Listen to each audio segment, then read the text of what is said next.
Hi, I'm Ryan. I'm the CEO of Collapse Survivor, and this was our eighth simulation, and it was a very different one from our past week. Spoiler alert for those who have not played. You probably should before you listen to this podcast. Hi, I'm Larry, and I'm the Chief Intelligence Officer for the Collapse Survivor app. And I'm Dr. Drew Miller. I'm the CEO of Fortitude Ranch and a survival consultant expert for the Collapse Survivor app. Awesome. So what happened during the 6-day simulation was a bioengineered virus that killed a lot of people. And there was a lot of interesting things that happened along the way. This was not as lighthearted as our last scenario. So we did a survey of preppers last fall. Fortitude Ranch, we have a newsletter goes out to tens of thousands of preppers, and we asked them, since they're tracking threats, what do you think is the greatest threat we face today? And the first thing was loss of the electric grid. The Civil War, a lot of people are concerned about, was like the fourth largest one. The third most common threat, or the highest likelihood threat people were worried about, was a bioengineered virus, and that is what we played in this simulation today. So this scenario simulation started with a direct warning of the threat up front. It was a simulated collapse survivor threat that people got. They got a warning, and it talked about the virus spreading. And that is the top value of the Collapse Survivor app, giving you real threat warnings probably hours to days before the government issues an official warning, since their top priority is always making government officials look good and wanting the public to stay calm and not to panic.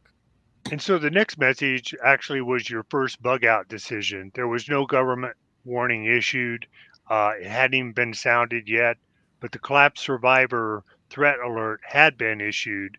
And with that being issued, you basically had four questions or choices to make. One was, do you continue to go to work? Do you do your normal routine? Do you go home and wait for more information from the government? Or do you bug out to your safe survival location if you have one? And in our opinion, continuing to do work in your normal routine was not a good decision. We know that viruses like H5N1 are 60% lethal and will eventually, by natural mutation or deliberate human manipulation and engineering, be human to human transmissible. So, any report of a possible deadly virus spreading, you should immediately isolate yourself, basically, stay away from large gatherings of people. Yeah, and that's especially true if you're in a city. If you're in a city or a crowded suburb, you need to bug out early, because if you wait too long and now all of a sudden everyone's trying to get out to the city, or if people panic, and the grocery stores, we all know, are going to be looted fairly quickly, but crime could take off immediately. So if you're in a big city especially, you want to bug out as early as possible, especially in a pandemic. So, as the 6 day simulation progressed, it started in the United States, then popping up in Europe, and then spreading to the Middle East and the rest of the world. Near the end of the exercise, you do get confirmation of what you could have figured out on your own. The virus was released in the United States, unsurprisingly, in our own airports to help spread the virus more quickly. In this scenario, it was just one person, and they flew to Europe, released it there, flew on to Dubai, again doing the same thing, releasing the virus in airports and all these locations. So in just a matter of days, it was all over the world. Yeah, so if it was a country like Russia or North Korea releasing the virus as a bioweapon, they would do it differently, most likely. You'd probably see them releasing it not in airports, but in major transportation centers, places that are more local to the US. And it wouldn't be one person, they'd probably have a team of agents doing it. And then by the time the CDC reports on it, depending on the latency period, could be a day or two, everyone's going to start shutting down international flights out of the US. So that way, Russia or North Korea would have less likelihood of the virus spreading in. Also, if they've developed the virus and they've released it as a bio attack on the US, there's a good chance they'll have already developed a vaccine. So even if the pandemic does spread into their areas, they're protected because of the vaccine. Yep. There were several very educational message traffic items explaining how bioengineering technology is spreading, and combined with the very dangerous gain of function research that our government has funded, it keeps raising the likelihood of a bad actor developing and releasing a deadly virus. You can pause this slide if you want to read through all the details. The really key point here is that in 2011, the US government funded gain-of-function research, which basically means making a virus more deadly. And in this case, they developed an air-to-air transmissible version of H5N1 in ferrets, mammals with respiratory systems very similar to humans. And worse, they published how to do it. This is a 2016 article in the American Interest, one of the leading public policy journals, that quoted experts saying that biotechnology is going to be abused by bad people in bad nations to develop a deadly virus. This is absolutely not a new or surprise threat. The government, intelligence agencies, biologists, think tanks, we've known about this for years, for decades even, and there's been testimony before Congress urging them to act on getting the nation prepared for bad pandemics. But just like our electric system, where Congress gets testimony and people telling them we've got a fragile electric grid, 90% of our population could die when the grid goes down, Congress and the government have done nothing, haven't fixed our grid, have not prepared the country for a bad pandemic. In the Fortitude Ranch monthly newsletters that we've been publishing, that we put out, we've been warning our members that you really need to be concerned about Russia deliberately releasing a bio attack on the U.S. It's a great way for them to knock the U.S. and Europe out of supporting Ukraine. If they launch nuclear weapons, we know where they came from. If someone releases a deadly virus over here, we won't necessarily know who did it. We certainly won't be able to prove it. And H5N1 is an ideal virus for them because it's already out there. It's already spreading. It's 60% lethal. And the U.S. has done so much gain-of-function research that they could blame us for the pandemic, even if they released it. And that's one of the reasons why people are so concerned about Russia right now doing this, because their propaganda has been harping over and over again on their claim that the U.S. funded gain-of-function research in Ukraine. So there's a good chance they'll end up blaming us for a virus they've released over here. Okay, so in this slide, it's actually a very educational message in it. Notice that the big city hospitals were filled beyond capacity within the first few hours of the pandemic spreading. A very important piece of data for you here, and this is real. This isn't something that's hypothetical and invented for the scenario. And that is the number of hospital beds in the United States has gone down significantly, even though the population is growing. There are less than 1 million hospital beds today, which is not even enough for 1% of the population. Yeah, and so that's often the case. And we try to make these simulations hyper realistic. So if you read that diesel generators at hospitals are running out of fuel in the next few days, that's not make believe. That's the truth. We make every aspect of these simulations realistic and what our experts believe will happen, not Hollywood. And in a bad collapse situation, you must realistically expect that healthcare workers, they're going to stay home. They're not going to come to work. And even if they do report for duty, medical supplies will run out very quickly. And another vulnerability you need to think about, the fragile electric grid mentioned by Dr. Miller, that grid will most likely not last. Now, this is Survival 101 lesson item for you here. Unless you have some type of advanced warning of a disaster coming, you should avoid stores, especially grocery stores, because they'll be overrun with desperate people and looters. Most likely, you'll catch the virus, too, in this pandemic situation. You'll also face a big risk of getting attacked, stabbed, or shot by looters and marauders. And I really like that second message where police officer is quoted as saying, just mention the word pandemic or disaster or collapse, and everybody rushes to the grocery store. Looting takes off. Of course, you do everything you can to avoid having contact with strangers who could be carrying the virus in a pandemic situation. In one of these exercise messages, you were asked if you want to attend a neighborhood meeting to deal with the marauder threat that's growing in this scenario. And the best answer was to cooperate if you don't have a safe bug out place to go to and you've got to stay in your neighborhood. But you don't want to attend any meetings where you could be in contact with people. And there was a message item in this scenario shown on the right here with podcasters actually making fun of the Center for Disease Control because they were issuing warnings about pandemics and, guidance on separation long after the virus had been spreading. And, people figured it out on their own. But the CDC should have been warning people for years about H5N1 and bioengineered viruses.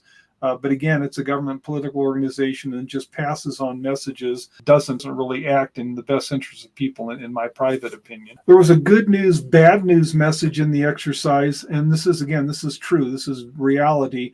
The good news is that when you've got a highly lethal virus, this one was about 50% lethal in this simulation, the virus does buy out fairly quickly. It's going to kill its hosts. And unlike the common cold virus or COVID-19, people will avoid other people. So the virus will actually die out fairly quickly. Now, that doesn't mean days. That probably means it could die out within a few months. And that's a few months of the virus killing hosts and isolation and quarantine. But with all that, the virus will eventually die out in a couple months. The bad news is once the virus is gone, millions or billions of people have starved to death, and those still alive are almost starved to death. So what are they going to do? Once they hear that the virus isn't spreading anymore, they're going to start marauding a lot more actively, and marauding and looting will take off again. Now, I actually think that looting won't stop. If you're starving to death, you're going to go out and steal food, even if the virus is still out there, but it'll definitely take off. And that's why at Fortitude Ranch, our defenses are based on cleared lines of fire, defensive walls, lots of guard posts. We don't want to risk having a marauder group attack us. One of the members may have the virus with them. So our goal is we don't shoot people coming into our house. We shoot up marauders long before they can get to us. And of course, our hope is that with our good defenses, they won't even bother attacking us. They'll leave us alone. So in this scenario, we had several billions of fatalities worldwide with no food production or economic activity for almost a year. That's the natural, inevitable result. If you're in an urban or a highly populated area, you just can't survive without a functioning economy, and you got to have food distribution coming in, and there just won't be food shipments during a bad pandemic. It could have been worse in this scenario, but Australia and Argentina were able to surge food production. They had big crop outputs, and then our navies around the world and our great merchant marine fleet rallied to distribute it. Most deaths in this simulation were from starvation was the number one killer. Number two was marauders. And the third was the virus directly killing. Now, of course, the virus is to blame for everything because of what triggered the collapse. But in terms of direct casualties, the virus is actually the third most leading cause of fatalities. There were many other decisions you had to make during the simulation dealing with marauder threats. And unfortunately, the government doesn't recommend as part of preparations guns, but we can assure you that if you don't have guns and weapons to defend your supplies, you're just going to be a prime target for marauders. So you do need to be able to defend your stored food and water.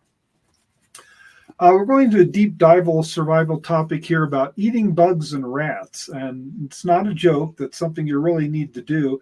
And rats are definitely safe to eat as long as you follow the right precautions.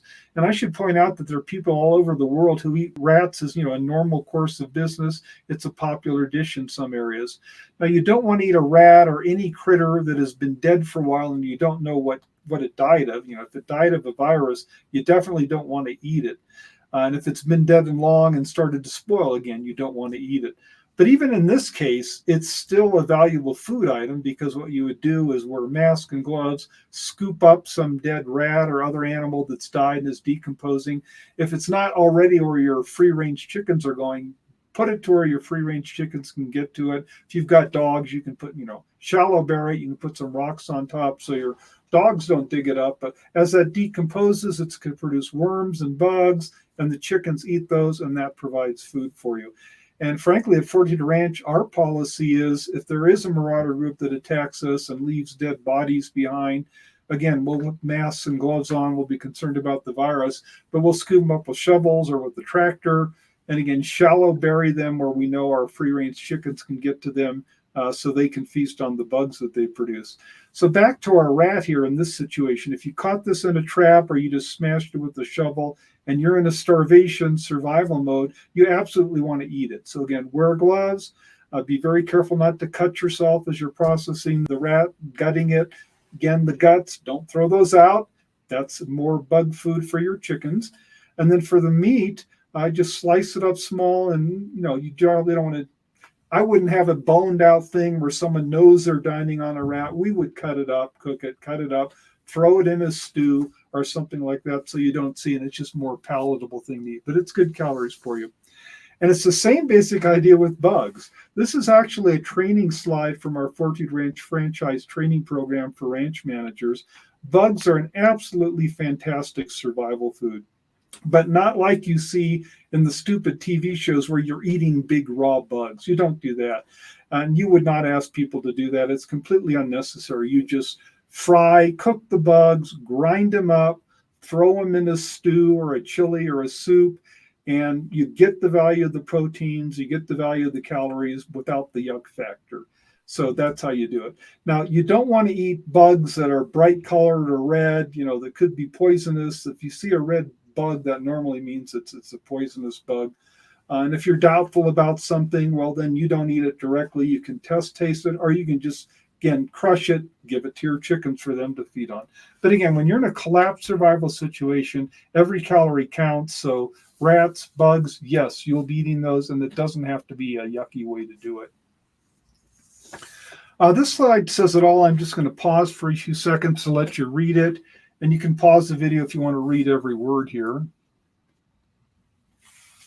Fortunately, more and more people are waking up to the fact that prepping is vital, not like the asinine TV show Doomsday Prepper nonsense, but practical, realistic preparations to ensure that you've got the food and the water and the security and the guns to survive a collapse that could last not just days, but months and possibly years in some scenarios, like a bad pandemic.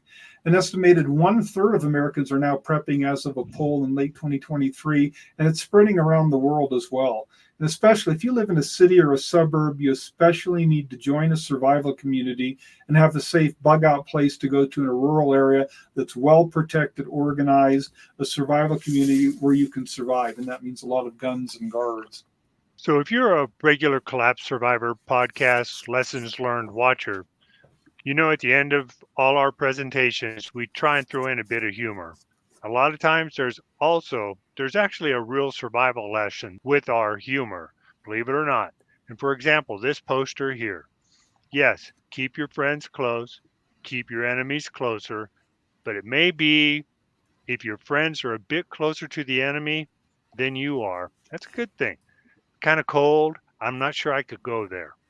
Nice. Yeah, no, and I also like this poster. It's from despair.com. It's a disappointingly good source of distressing posters. So definitely check that out. So if you've got some good prepper humor, please email it to us and let us know if you want to be cited or not. We recognize many preppers obey the first rule of prepping and do not want to reveal that they are a prepper. So remember to keep your Collapse Survivor app on your phone. And that's even if you don't want to play the simulations.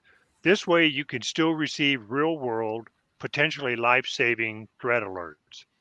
And think about this. So far in 2024, there's been real collapse alerts already put out on the app. One for the H5N1, which continues to mutate. It's getting closer and closer to human contagious version. And we also released an alert on the big solar flare activity that recently happened in mid-May 2024, threatening the electric grid. So please keep your app going so that you can get your real-world alerts. And so with that, it concludes our coverage of this scenario. If you have some ideas for an interesting, realistic collapse scenario or any good prepper training material, please send them to us. And remember, you will be emailed a short PDF report on lessons learned from this simulation tomorrow for those who have played this live the past week. For those playing the simulation later on the archived scenarios or watching this podcast later, you can find the lessons learned report on the Collapse Survivor app website at collapsesurvivor.com.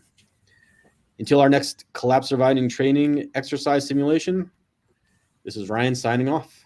And this is Larry signing off. Strength and honor. Stay positive and stay prepared. Prepare for the worst, enjoy the present.